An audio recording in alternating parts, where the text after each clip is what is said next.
Hey guys, welcome back. We're reading Black Marxism, Part 3, Black Radicalism and Marxist Theory, and Chapter 9.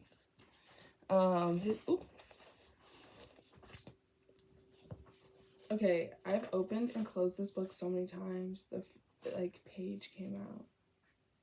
It's good though. Okay. Chapter 9, Historiography in the Black Radical Tradition. Any discussion that attempts to essay the beginnings of a Oh wait, how are you? I hope all is well. Yeah, okay. Any discussion that attempts to essay the beginnings of the radical Black historiography and intends to assess the significance of that tradition must take into account two figures, W.E.B. Du Bois and C.L.R. James. Du Bois being the older, he was born in 1868, will be accorded pride of place. Wait, look at my baby. Oh, you can't see it. She's growing her own baby.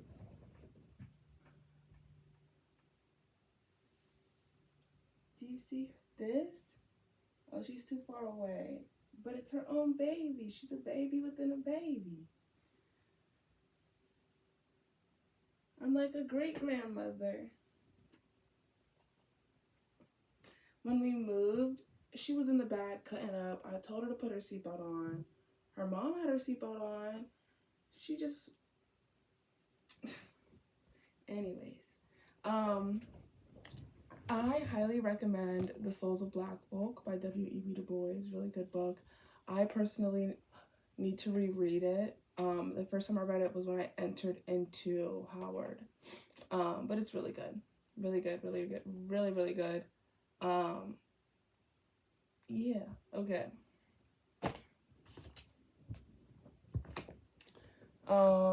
Du Bois and the Myths of National History.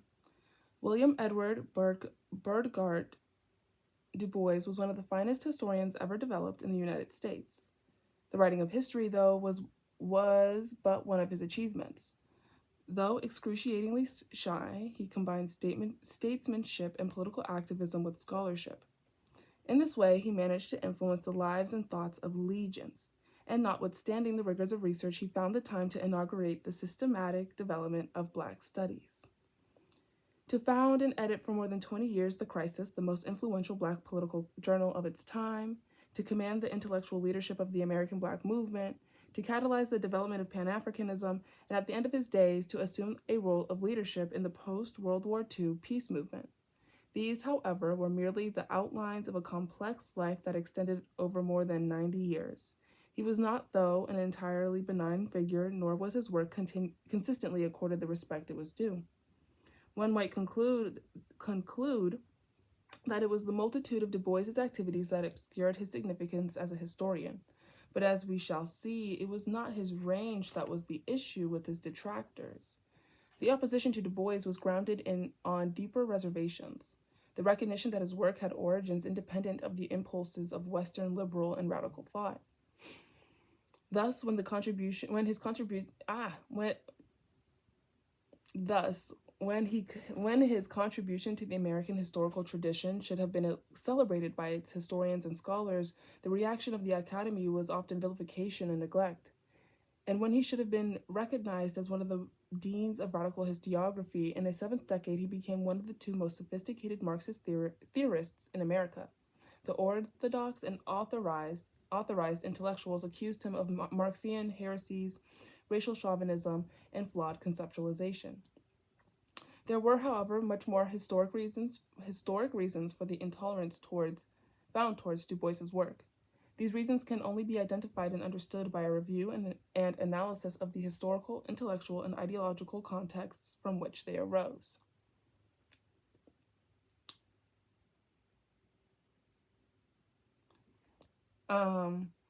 It is by now generally understood that the formation of nation-states and political reigns precipitate the development of founding myths of origin in the language of anthropologists. Though the process may have been obscured by time in more distant eras, emergences, like emergence, okay, with an S, My pronunciation, y'all, I don't know. We just vibe, twin. We just vibe.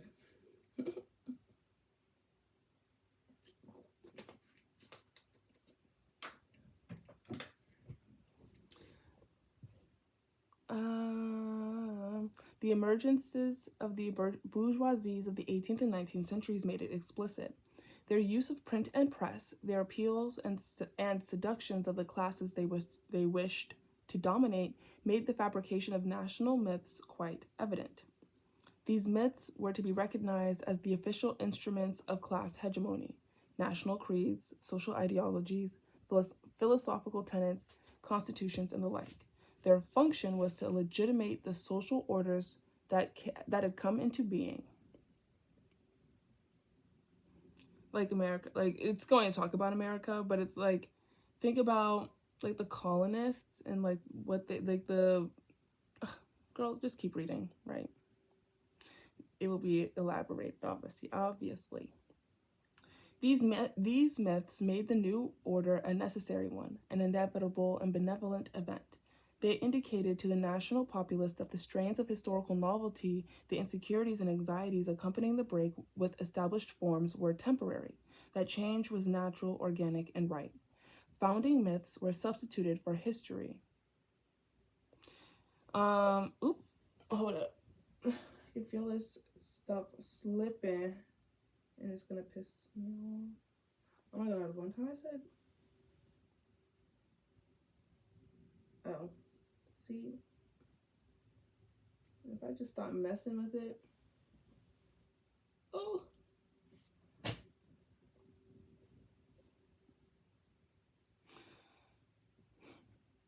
What was I just saying?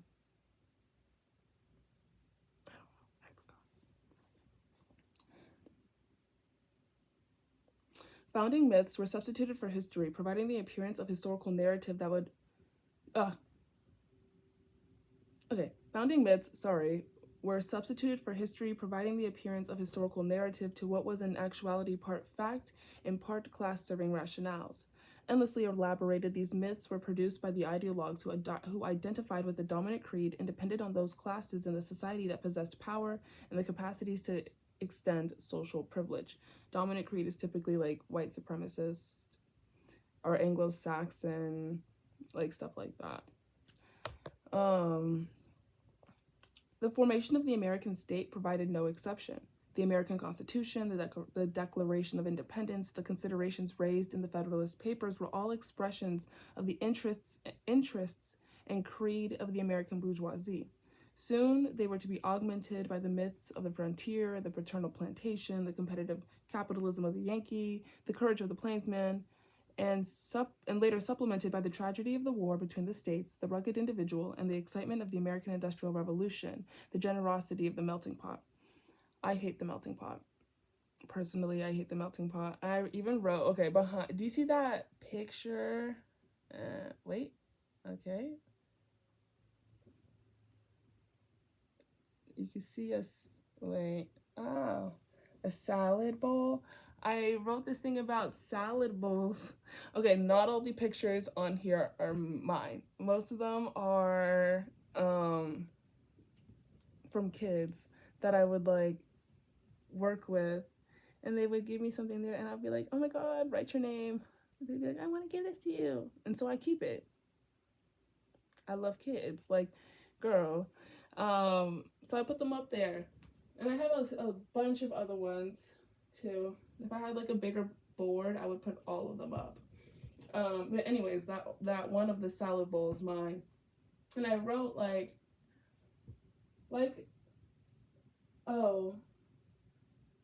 a salad, a person has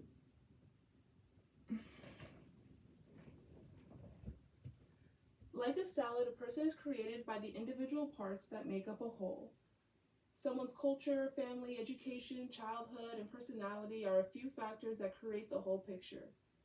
Salads come in many different combinations, textures, flavors, and unique components.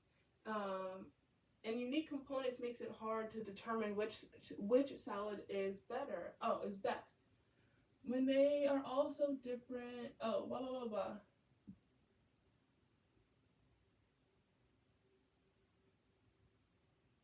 pretty much is about celebrating individuality as it contributes to a collective, because like every salad is the best. Like every salad is good. I mean, personally, not every salad is good. I'm not gonna like no potato salad. That's just me though. I don't like the texture. I'm sorry.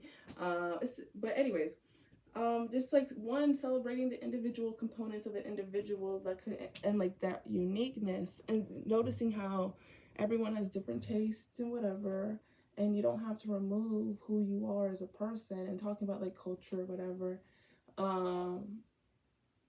And it's important to celebrate that uniqueness rather than melt it away and assimilate and make things gray. Like you want to celebrate the color, you know what I mean? Like that type of thing. Anyways, I had to do it for a class and I really liked it, but I would definitely rewrite what I wrote on there. But it doesn't matter. Thanks. Anyways, so such were the romantic fictions that came to constitute the social ideology of the nation's bourgeoisie. There was, though, an even older mythology, one that preceded the development of the American bourgeoisie with its nationalist sentiments and war of independence.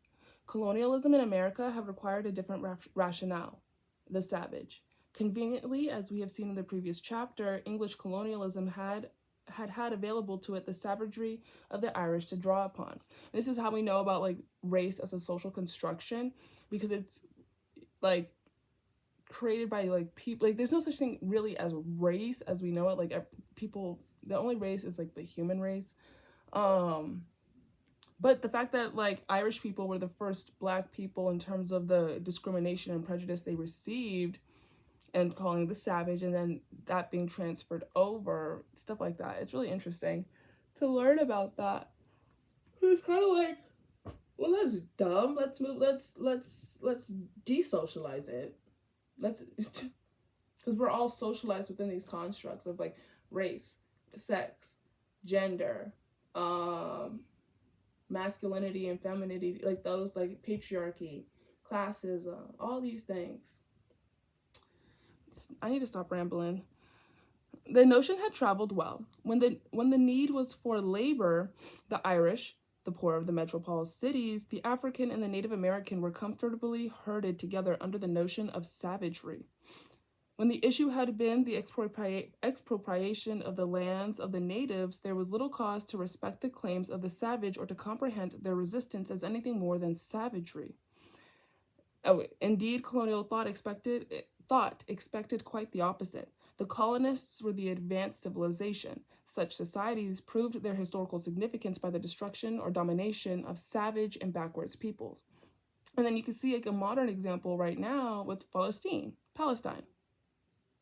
and how like the rhetoric that's being used against them. You can, if you're listening closely, you can hear the same like racism and anti-Blackness, anti-indigeneity, like both of them, and then the anti-Arab sentiment. Like you could see the combinations of these different social, you know what I mean? And it's like, it's angering, but you can see that pattern. One, you can to see how like the West,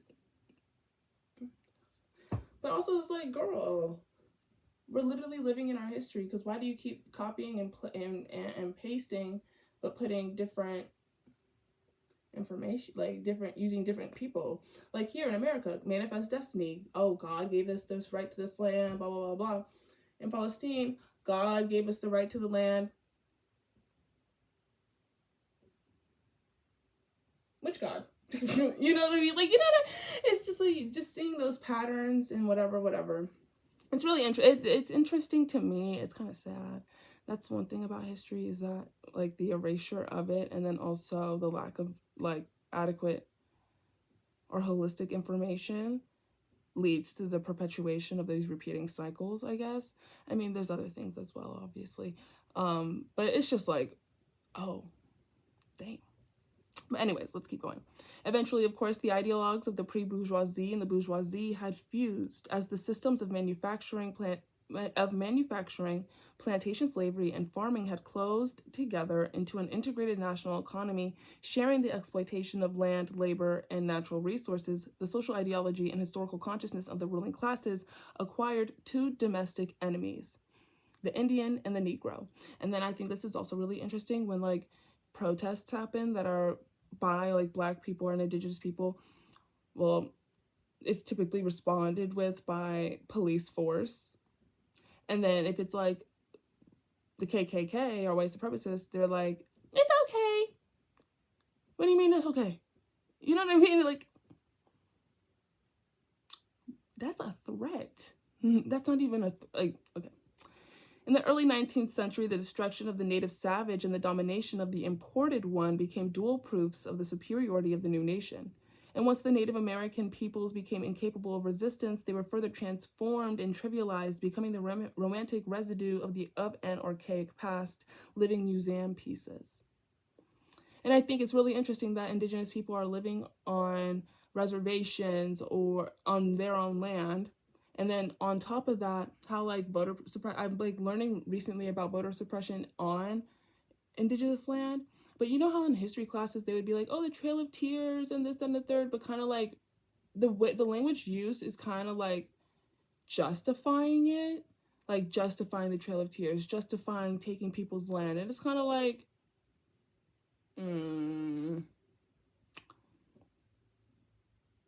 what? You know what I mean? Like, I feel like, anyways, we're not, girl, I said, let me stop going off on tangents. I'm gonna save some of my tangents for later then. For the Negro, however, it was a different story. Throughout much of the 19th century, the African remained a substantial labor force for the further development of the country. As a consequence, the political, social, and cultural significance of the African was more enduring. This meant, as Craven suggests in the following example from 17th century Virginia, that the efforts taken to resolve the opposition of the Black in American thought were so often deliberate and constant that they remained obvious and conscious.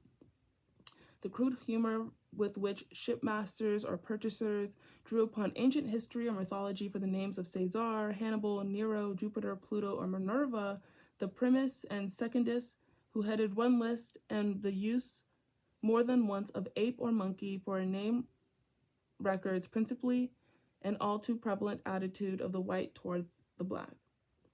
During the following era, when manufacturing became the most advanced form of production and democratic institutions the most significant political creed, the African was represented as chattel in their economic image, as slaves in their political and social image, as brutish and therefore inaccessible to further development, and finally as Negro, that is, without history. And then, hold up. One second.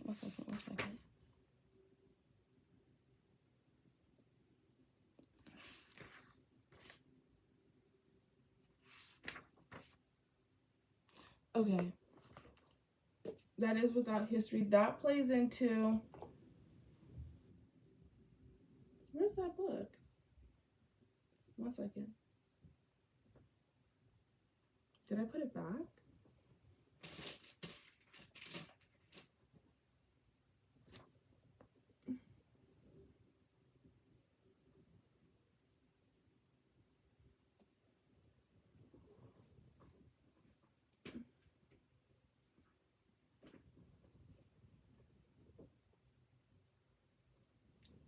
There's a book I'm looking for called The Miseducation of the Negro by Carter G. Woodson.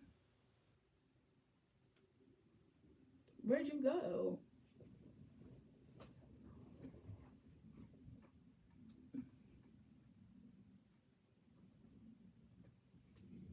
I literally had it yesterday. Anyways, wherever the book is. Oh, girl, it's right there. This book, The Miseducation of the Negro, one, and then also from Akbar Papers in African Psychology.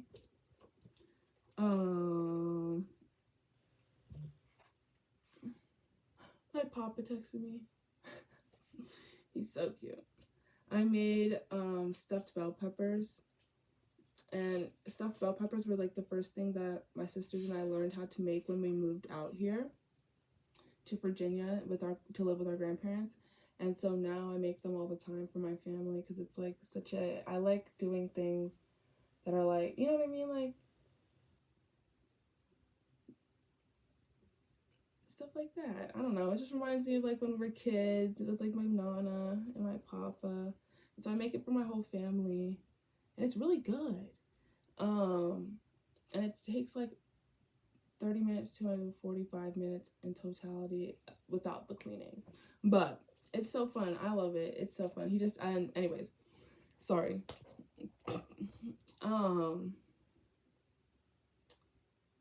From papers in African psychology, and to say that people have no cultures, to say that they have no common history, which is shaped and taught them, and to deny the history of a people is to deny their humanity. And that plays in, and it's really interesting. And thinking about the ways in which our society is slowly denying our humanity. That's a whole tangent for another time, but it's like, because this even plays in. Anyways, I'm sorry. And later, during the industrialization of the country's economy, when individuality and manipulative acumen were at a premium, the Black was a pathetic sharecropper, unskilled and unambitious, the happy darkies, from whom the society possessed a paternalistic obligation. Finally, in our own time, with the development of corporate structures and the myth of the intensively rationalized and rational society, Blacks became the irrational, the violent, criminal caged beast. The cage was civilization and Western culture, obviously available to Blacks, but inexplicably, I don't know if I can't say that word, beyond their grasp. And I think about that in terms of like right now, think about how psychology as a field is mental and physical policing, learning about how it, like, there used to be a mental illness called drapetomania, in which if a Black person is trying to escape for freedom, it was a mental illness and they would be harmed. And then also it was seen, there was a part, some of the suicide prevention tactics that we have today have roots in slavery, but I'm not entirely too sure about that. Like, I have to go back and look that up to make sure that's a true fact. So don't hold me on that part, but I know about the drapetomania part. And then thinking about like how Black people, like how psychology has failed Black people, and even like thinking about ADHD. And for Black kids are, with ADHD, are more likely to be criminalized or put into that school to prison complex, versus white kids with ADHD, they're more likely to receive help and this, that, and the third. And this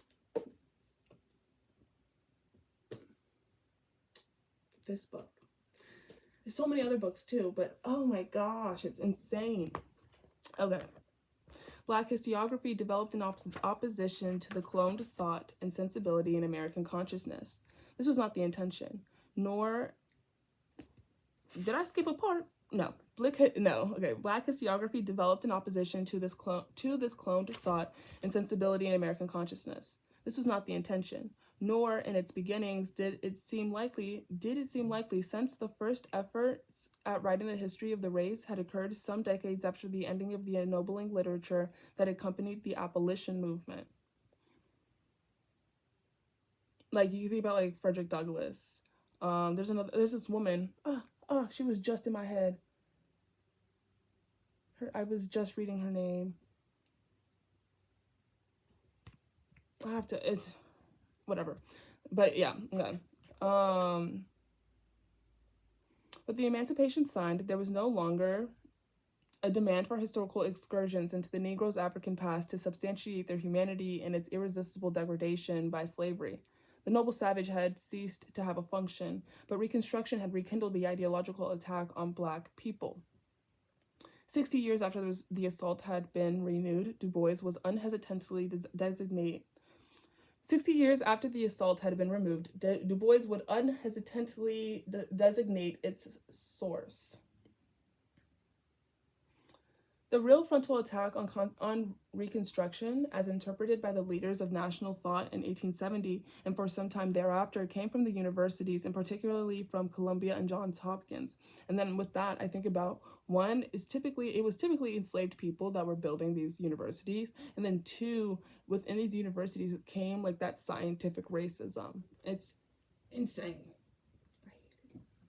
You know what I mean? Because, like, even social Darwinism is embedded in this idea of white supremacy, survival of the fittest, like in an environment. It's kind of like, well, what if the environment allowed for everybody to be fit? Like, why is the environment only allowing one population to be fit? Then think about the environmental racism and how that plays into Black communities versus white communities. Like food deserts, what else? Housing, the like property loans, schools, that like it's so crazy. And I'm over here like, what? Y'all are insane. Like that's insane. You know what I mean? When you see those connections and you're kind of like, wow, who you really thought of this and was like, yeah, this is good. Anyways, if I was a time traveler, you know what I mean? I'd just take a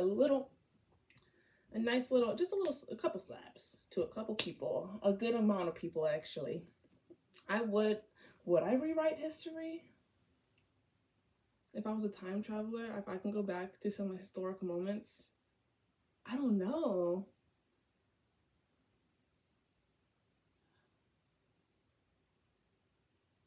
I don't know. Because when you rewrite history, like, I wouldn't be here. Because, like, you know, when you think about it, like, we're reading a book. The movement began with Columbia and with the advent of the John W. Burgess of Tennessee and William A. Dunnings of New Jersey as a professor of political science and history. Their collective judgment of Black people, their silence and contempt, as Du Bois characterized it, became American history. And since men such as these were also intimately involved in the construction of the nation's agenda for the academic study of its political processes and structures, their shared assessment of Blacks was also a prescription. In order to paint the South as a martyr to inescapable fate, to make the North the magnanimous emancipator, and to ridicule the Negro as the impossible joke in the whole development, we have in 50 years, by libel, innuendo, and silence, completely misstated and obliterated the history of the Negro in America and his relation to its work his relation to its work and government that today is almost unknown. Like, literally, think about that. Like, for myself, I was in like a progressive or liberal area, but still, they were like, well, slavery, MLK, no, slavery, Reconstruction, but we stopped that. MLK, Rosa Parks, and y'all are free. That's it, you're free. The history of the Negro in America and his relation to its work and government that today is almost unknown. It is not only part foundation of our present lawlessness and loss of democratic ideals, it has, more than that, led the world to embrace and worship the color bar as social salvation, and it is helping to range mankind in ranks of mutual hatred and contempt at the summons of a cheap and false myth. The stakes had been high during the decades of the postbellum, as Thomas Rainborough had seen it in England's convulsive 17th century. The question posed in the years following the American Civil War was either poverty, this is in quotations, and either poverty must use democracy to destroy the power of property, or property in fear of poverty will destroy democracy. As ideologues for both victorious northern industrial capital and a now chastened southern agrarian capital, the white intelligentsia, academician and otherwise, rewove social and historical legends that accommodated the exploitative projects of the ruling classes. The political consciousness of Black labor, white labor, and immigrant labor were to be smothered by the social discipline implicit in the legends, complemented by the terror of state militias, company police, and security agents, the persistent threats of immigration controls, the swelling ranks of reserve labor. Racialism was reattired so that it might once again take its place among the inventory of labor disciplines. Driven by the necessity to respond quickly to the rush of working class mobilizations following the war, capital and its ideologues had not dallied. In the year 1877, the signals were given for the rest of the century. The black would be put back. The strikes of white workers would not be tolerated. The industrial and political elites of North and South would take hold of the country and organize the greatest march of economic growth in human history. They would do it with the aid of and at the expense of black labor, white labor, Chinese labor, European immigrant labor, female labor, rewarding them differently by race, sex, national origin, and social class. And then thinking about like the formation or the development of racial capitalism, because that's like kind of what the book is about. I mean, mainly what the book is about, as well as like the history of the black radical tradition.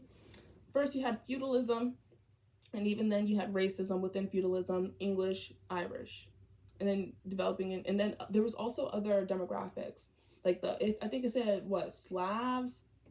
We have to go back, but then forming into capitalism, and then as capitalism gets bigger, blah blah blah, and then even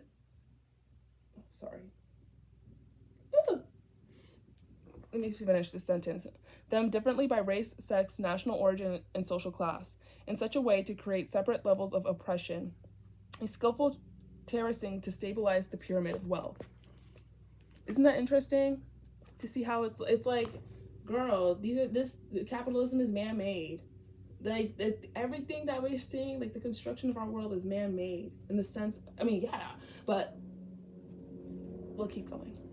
This new repression of black labor was the immediate cause and the circumstance of the profusion of protest materials produced by the black intelligentsia at the last decades of the 19th century, and black history was their desperate invention. Stunned by the suddenness of the reversal of like this is after Reconstruction type thing, when you know how like during Reconstruction people were like we're up, and then they were like actually Reconstruction over, and they were like we're not up. Why? Anyways, sorry. Stunned by the suddenness of the reversal of both their own fortunes and those of the black masses, the most representative spokesman of the black petite bourgeoisie responded with the journalistic and literary eloquence that they believed had so well served them and the slaves in previous eras. While the black masses organized, sometimes secretly but increasingly openly, to protect their political rights, and then when they were lost in order to emigrate to the American hinterland or to Liberia, the black intelligentsia remained wedded to the tactics of supplication. These representative colored men, as Painter had characterized them, insisted on the identity they presumed to share with their white class counterparts. As the editor, like, how do I put this? I mean, we'll keep talking about it, but it's like they're taking on European thought, but with a black face. Okay. As the editor of a black newspaper in San Francisco had declared in 1862, as far as he could see, black Americans were moved by the same impulses, guided by the same motives, and had the same Yankee-like go-aheadativeness of the white Americans. Like many others of his station, he begged his audience's indulgence for being black and thus obscuring his truer colors. Still it was a Still, it was a most disheartening period for many of them. They worked hard in their newspapers, pamphlets, and public lectures and congressional appearances to establish their Americanism, only to be rebuffed out of the hands of the nation's dominant ideologues. Inevitably, it had occurred to some members of the black petite bourgeoisie that their disadvantage in the ideological fray lay in part with their failure to engage the American legend. In the midst of a country whose ideationists were desperately attempting to forge a historical grounded national identity, their lot was reduced to an identification with the horror with which slavery had been concluded. In an America that was now being reconstituted by its ideologues on the mantle of manifest destiny, presumably inherited from its European origins, the black intelligentsia had a historical basis that was too shallow to support their demand to be included in the nation's destinies. Legend as history denied to them that right, and as well their capabilities. The aspirations of the black middle class required a history that would at once absolve their guilt by association with the catastrophic ending of slavery, lend historical weight to the dignity they claimed as a class, and suggest their potential as participants in the country's future. They required a Black historiography that would challenge their exclusion from the nation's racial parochialisms while settling for those very values. Okay. When their historiography did begin, it was not as much as a bold initiative against the certainties of nationalist and racialist histories as a plea for sympathy. Black history thus began in the shadow of the national myths and as their dialectical negation. Consequently, it contained its own contradictions, example given the trivialization of social action, while enveloping those that occurred within the dominant American history. So, like, taking on, like, the themes of the dominant class, but putting, like, Black people's history within that. Or, within those, Generations later, it would give rise to a more critical and truer opposition, but for the time being, it was to match American history in the coin of the realm.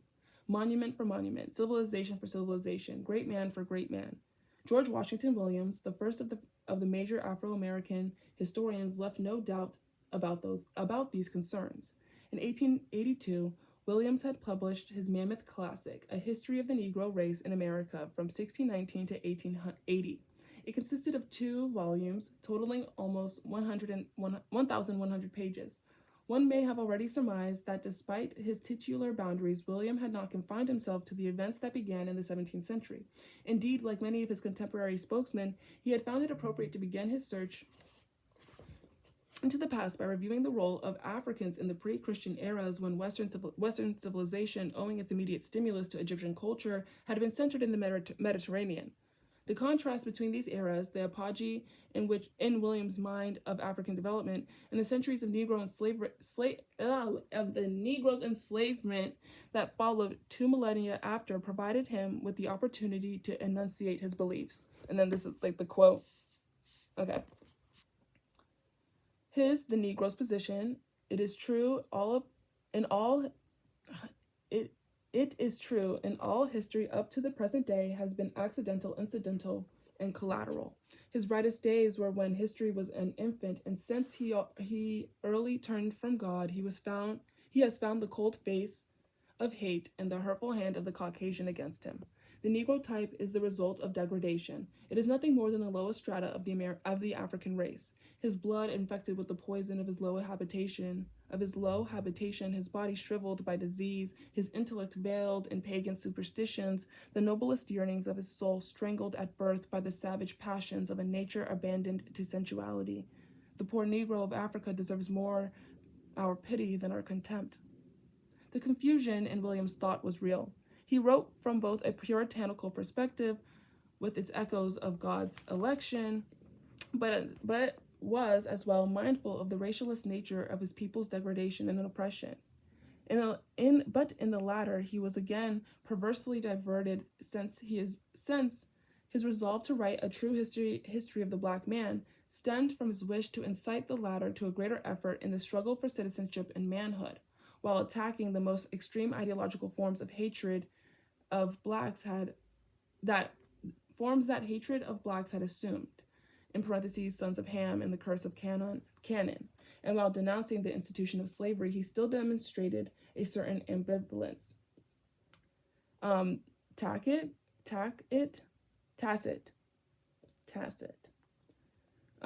meaning implicit, or implied, but unspoken, of course. Sorry, I had to look up this word.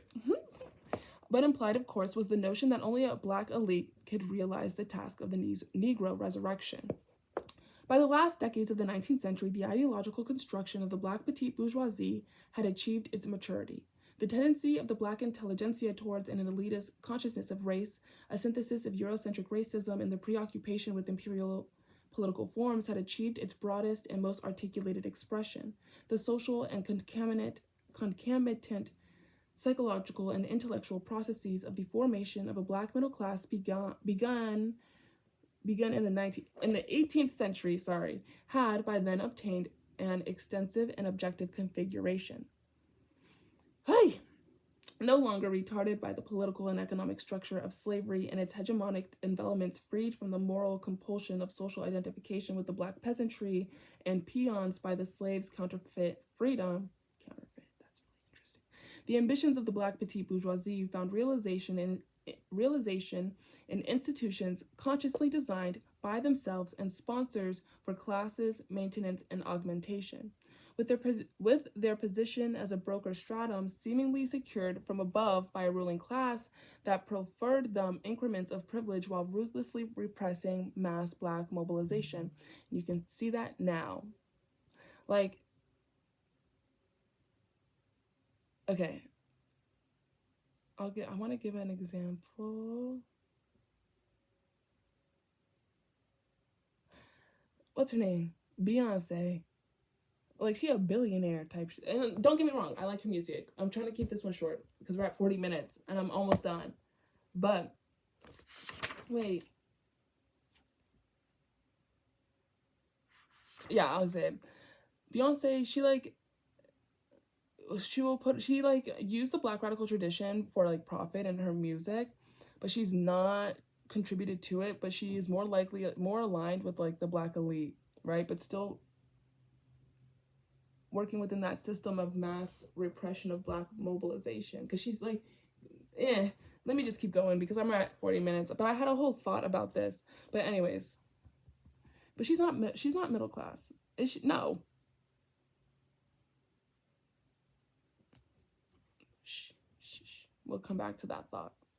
I'm not saying I don't like her music though, but it's more of like her actions, blah blah blah blah. While ruthlessly repressing Black mobilization, the ideological restraint that had been so much a part of the character of the class's earlier generations became less evident. The Black petite bourgeoisie could now indulge in the delusion of being capable of challenging the capitalist world system on what they took to be its own terms: race power. The political ideology that emerged from their Negro universities and colleges, the pulpits above their denominationally stratified congregation, their professional associations, their creative literature, and their historiography were persistently, mystically, chauvinist, authoritarian, and paternalistic. From the post-Reconstruction on into the next century, the logic of the formation of the Black petite bourgeoisie and its intelligentsia was building on to these conclusions. As Jeremiah Moses argues, it was becoming apparent to the postbellum generation of Black leaders that individual accomplishments offered little protection from the threats and abuses of the caste-like American system. The middle-class Negroes would remain victims of prejudice as long as the masses remained untutored, impoverished, and demoralized. The goal of uplifting the freedmen was similar to the goal of uplifting Africa, and was to be carried on for the same purposes as the old antebellum African civilizationism. The building of an Afro-American culture would demonstrate to all the world that Blacks were able and willing to make a contribution to American life, and were therefore fit to be United States citizens. As the masses were elevated, the bourgeoisie would rise correspondingly. These were the purposes that inspired Bishop David A. Payne of the American Methodist Episcopal Church, AME, to form the Bethel Literary and Historical Association in 1881, which in 1897 was incorporated into the American Negro Academy by its founder, the Black Presbyterian Cambridge-trained missionary Alex Crumell, which complemented the studied feminism of the National Association of Colored Women, formerly the National Federation of Afro-American Women, catalyzed into being by Josephine St. Pierre Ruffin, Mary Church Terrell, Ida B. Wells, Margaret Murray Washington, and others in 1895, and provided a specific marital character to some Negro colleges. Inevitably, spokesmen were driven to cosmetic excesses. William Ferris declared that he preferred Negro Saxon to Negro, while Boston's mulatto elite appropriated Afro-American to itself, and earlier William C. Nell had employed Black Saxons. But Crumell saw no need for equivocation. For him, the identity, function, and nature of their class was obvious. Who are the agents to raise and elevate this people to a higher plane of beings? The answer will at once flash upon your intelligence. It is to be effected, in parentheses, sick, by the scholars and philanthropists which come forth in these days from the schools. They are to be the scholars, for to transform, stimulate, and uplift a people is a work of intelligence. It is a work which demands the clear induction of historic facts and their application to new circumstances, a work which will require the most skillful resources and the wise practically of superior men.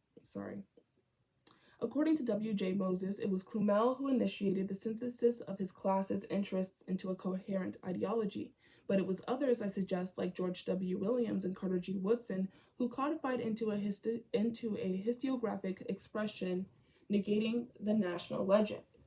Still, what they achieved was but a fragile construction, its integrity subject to challenge whenever capitalist indulgence, the foundation upon which it rested, might dissipate or be withdrawn. Mercifully, perhaps it was also true that the possibility of this occurring was beyond the comprehension of most of them. Neither social Darwinism nor their comfortable gospel suggested anything but the most temporary diversions as possible. When the crisis did come and black people mobilized to struggle against it, the black petite bourgeoisie was again largely unprepared to abandon their illusory partnership with power. Sorry, I have cotton mouth. Du Bois, like his predecessors and contemporaries, William Brown, Carter Woodson, Bishop Henry Turner, George Williams, and the West Indian-born Edward Wilmot Blyden, had been deeply implicated in the race uplift historiographic tradition. Du Bois was among the 40 black intellectuals enlisted in the American Negro Academy, from which Crummell was the first president. In the Academy's occasional papers, Du Bois published his Crummellian essay, The Conservation of Races, showing that he was hardly out of step with the conservative Crummell during his years at the American Negro Academy. The classical black nationalist traits of mysticism, authoritarianism, civilizationism, and collectivism were strong elements in the conservation of races. Du Bois called upon the Academy to exercise a firm leadership and become the epitome and expression of the intellect of the black-blooded people of America. The black leaders were not to organize for such mundane purposes as the stealing of political spoils or merely to protest and pass resolutions. Black leadership should be united in its efforts to improve the black masses, to fight against loafing, gambling, crime, and prostitution, to strive for the rearing of the race ideal in America and Africa to the glory of God and the uplifting of the Negro people. In the earliest phase of his career, under the direct influence of Crummell, the Academy, and the omnipresent organizational politics of Booker T. Washington, Du Bois had found the notion of an elite, talented tenth appealing. The Negro race, like all races, is going to be saved by an exceptional man. The problem of education among Negroes must first of all deal with the talented tenth. It is the problem of developing the best of this race, that they might guide the mass away from the contamination and death of the worst in their own and other races. At the time, he saw the difference between his design and that of Washington. Oh my God, he hates Booker T. Washington. It's so funny. And that of Washington was as quite significant. In time, he knew better. In his last autobiography, written in the last decade of his 95 years, he made it clear that in the intervening years, he had come to recognize that the differences between them were insignificant when compared to what they did not comprehend. Their dispute was not over ideology, but power. This is like a quote. I believe in the higher education of a talented tenth who, through their knowledge of modern culture, could guide the American Negro into a higher civilization. I knew that without this, the Negro would have to accept white leadership, and that such leadership could not always be trusted. Mr. Washington, on the other hand, believed that the Negro as an efficient worker could gain wealth, and that eventually, through his ownership of capital, he would be able to achieve a recognized place in American culture. He proposed to put the emphasis upon training in the skilled labors and encouragement in industry and common labor. These two theories of Negro progress were not absolutely contradictory. Neither I nor Booker T. Washington understood the nature of capitalist exploitation of labor and the necessity of a direct attack on the principles of exploitation. Dang, Alana, at the beginning of labor uplift. What Du Bois did resent more and more was the power that enveloped Washington and circulated through his fingers. Not only did presidents in the United States consult Booker T. Washington, but governors and congressmen, philanthropists conferred with him. Scholars wrote to him. Tuskegee became a vast information bureau and center of advice. After time, almost no Negro institution could collect funds without the recommendation or acquiescence of Mr. Washington. Few political appointments of Negroes were made anywhere in the United States without his consent. Even the careers of rising young colored men were very often determined by his advice, and certainly his opposition was fatal. Moreover, it must not be forgotten that his Tuskegee machine was not solely the idea and activity of black folk in Tuskegee. It was largely encouraged and given financial aid through certain white groups and individuals in the North. This northern group had clear objectives. They were capitalists and employers of labor. These Negroes were not to be encouraged as voters in the new democracy, nor were they to be left at the mercy of the reactionary South. They were to be good laborers, and they would be made of tremendous profit in the North.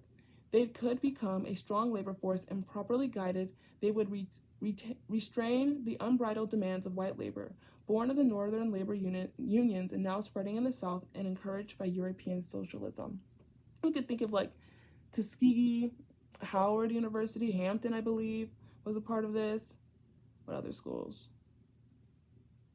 There's this book, The Education of Blacks in the South by James D. Anderson, that talks about this topic. It's really interesting. But I feel like there's other books. There's another book that's on the tip of my tongue, but I can't remember the name. But if I remember it, I'll talk about it again. It is not entirely the case as Lawrence... Oh, we're almost done with this section. I know, it's such a long video today, but it was just one... Girl, I know. Du Bois... The rest of the... Like, most of them are, like, a little bit shorter. So that, yeah. It was not entirely the case, as Lawrence Reddick suggested in 1937, that the uplift tradition from which Du Bois would eventually emerge possessed a deeply ingrained naivete. It would appear that the major part of its obtuseness resulted from the masks of deception behind which the struggle over power within black petite bourgeoisie was taking place. It was not merely an etiquette of intra-class divisions that made deception necessary. The material stakes were high. In 1903, for example, Andrew Carnegie had extended a gift of $600,000 to Tuskegee. Most significantly, however, the black petite bourgeoisie was bound by a class strategy that narrowed their political range. The protests of black masses could not be allowed to move beyond a diffuse state, but at the same time must be given the appearance of racial solidarity. The premium from which... That's a good one for... What's her name? But she's not petite bourgeoisie, but a good example is like Beyonce. Like, she doesn't necessarily align with the black, obviously black masses, black working class, but she has that, she will use symbolism of like the black radical tradition to show racial alliance. You know what I mean? But she's not part of the black petite, more black bourgeoisie, I think. Anyways. The premium for which Du Bois challenged Washington was power, not leadership. It was, however, the nature and setting of the struggle that propelled Du Bois beyond the accepted parameters of intra-class conflict. The radicalization of Du Bois took place during the historical period characterized by a re-intensification of the suppression of blacks in the United States and the subsequent massive black response. In the South and Midwest, the populist movement of the 1880s and 1890s, spurred by the conversion crisis of world capitalism, and with its third-party aspirations built around an alliance between white and black farmers, peasants, and organized labor, had once again mobilized the black masses. Legal and illegal violence, election corruption, and a renewed emphasis on white supremacy, that sounds a little too similar, like to now, were the combined responses of the ruling classes, industrial and planter, which orchestrated state and federal power and the instruments of propaganda. Electoral restrictions stripping poor blacks and whites from the vote were enacted in several states. Lynchings accelerated with the numbers of black victims surpassing that of whites in 1889, and the populist movement was transformed into a shambles by the unleashing of racial maneuvers. The most dramatic response of the black masses was migration. And when the cycle of drought, then heavy rains, and the boll weevil vermin disseminated cotton production in the years of 1915 and 1916 was combined with war industry and the cessation of European immigrants, the migration of black masses became the Great Migration. Early migrations were dwarfed by the surge of black people northward after 1900, and especially after 1910. According to various contemporaneous estimates, between 1890 and 1910, around 200,000 black Southerners fled to the north, and between 1910 and 1920, another 300,000 to 1 million followed. The Department of Labor reported that in 18 months of What is up today? I don't know, guys. Of 1916 to 17, the migration was variously estimated at 200,000 to 700,000. A black presence in the northern industrial sector of the country became a new fact of the American experience. The most important consequence of these mass mobilizations, that is, both the short-lived alliance with the agrarian rebellion of populism and the urban migration, was that they amounted to a visible reunification of the black petite bourgeoisie's leadership by the black peasantry. Hundreds of thousands of blacks demonstrated that they were no longer willing to tolerate the social and economic insecurities of living in the rural South, to work in semi-slavery in the nation's cheapest labor, and to perish under the dual oppression of the racist patronage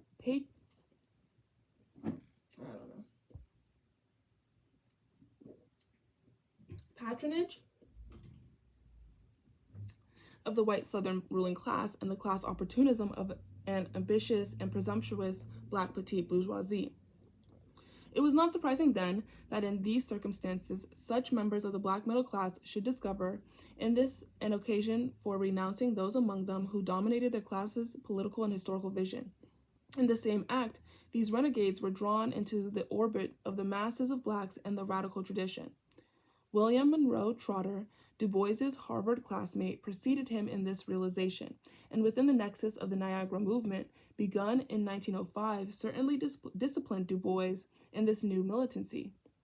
Trotter, more than any other single individual, was responsible for transforming Du Bois from a cautious critic to a militant activist. It was Du Bois, however, who, by temperament, training, and experience, would be capable of bringing this revolt into fruition. As his work certifies, it was to build in his intellect slowly, inocuously. The evidence of his development was to be apparent from his evocation of the militancy of John Brown, published in 1909, through his short essay with the socialist movement, his analysis of the imperialist basis of the Great War, his reaction to Bolshevik Russia, and the frustrations and compromises suffered as a race advocate operating in the national and international arenas of bourgeois democratic politics, responsive to only one racial consciousness: white superiority.